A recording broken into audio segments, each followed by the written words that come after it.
So here we have our yellow paper, our Q-tip, we have our container of water, our container of vinegar, our bag with S on it, and our spoon.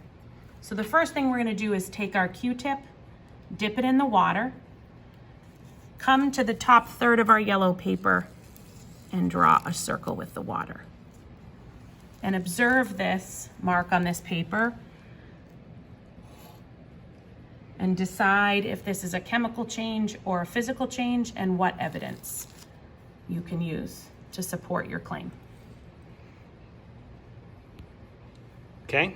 Now we're going to take our spoon and our bag with the S on it, and we're going to take one spoonful and put it into our water. And we can stir it We're up. going to stir.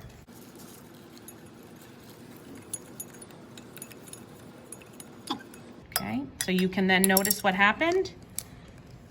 It And wasn't. again, decide if this is a chemical change or a physical change and what evidence you, okay.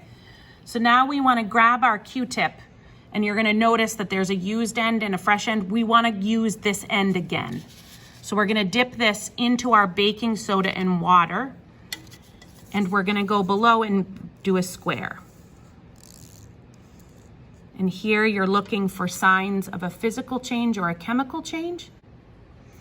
So you can have some fun now with this, the baking soda water, because you can see it definitely does something cool, and you can have fun writing your initials or things like that. It's kind of like an invisible ink thing. Pretty cool. All right. Yes, you can have fun. Okay.